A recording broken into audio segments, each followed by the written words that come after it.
بسم اللہ الرحمن الرحیم۔ السلام علیکم ورحمۃ اللہ وبرکاتہ۔ محترم سامعین، آج کی ویڈیو میں ہم بات کریں گے کہ 4 مہینے کے بچے کی گواہی۔ آپ کو پتا ہوگا کہ حضرت یوسف علیہ السلام کو جب ان کے بھائیوں نے کنویں میں ڈال دیا تو ایک شخص جس کا نام مالک بن زر تھا، جو کہ مدین کا باشندہ تھا، ایک قافلے کے ہمراہ اس کنویں کے پاس پہنچا اور اپنا ڈول کنویں میں ڈالا تو حضرت یوسف علیہ السلام نے اس ڈول کو پکڑ لیا اور مالک بن زر نے آپ کو کنویں میں سے نکال لیا۔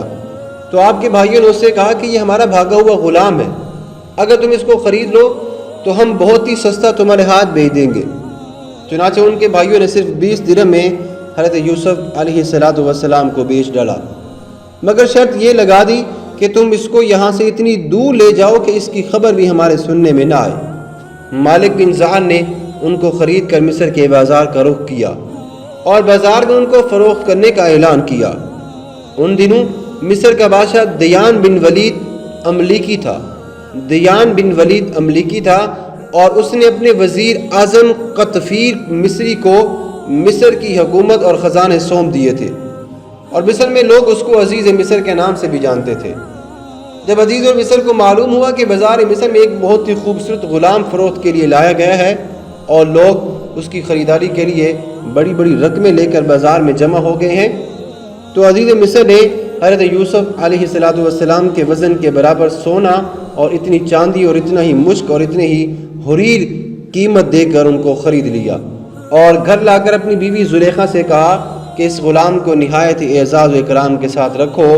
اس وقت آپ کی عمر شریف تقریباً 13 یا 17 برس کی تھی۔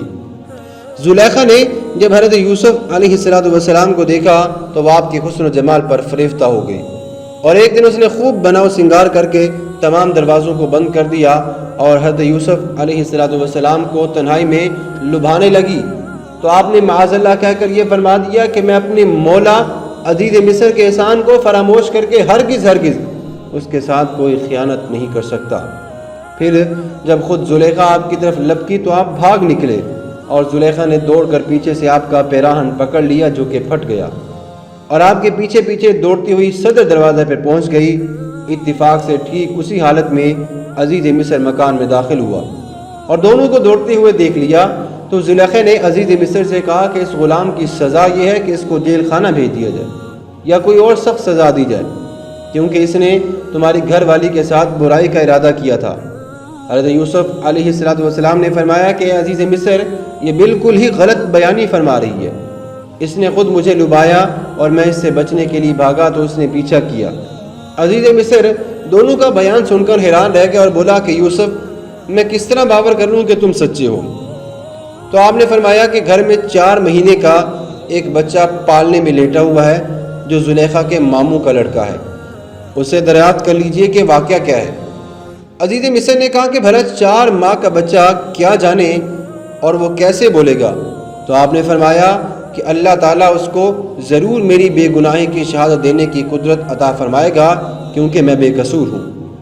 چنانچہ عزیز مصر نے جب اس بچے سے پوچھا تو اس نے بآواز بلند فصیح زبان میں یہ کہا، ان کان قمیصہ قد من قبر فصدقت وہو من الکاذبین وان کان قمیصہ قد من دبر فکذبت وہو من الصادقین۔ سورہ یوسف رکوع نمبر 3 اور پارہ نمبر 11۔ ترجمہ: اگر ان کا کرتا آگے سے پھٹا ہے تو عورت سچی ہے اور انہوں نے غلط کہا ہے، اور اگر ان کا کرتا پیچھے سے پھٹا ہے تو عورت جھوٹی ہے اور وہ یوسف سچے ہیں۔ بچے کی زبان سے عزیز مصر نے یہ شہادت سن کر جو دیکھا تو ان کا کرتا پیچھے سے پھٹا ہوا تھا۔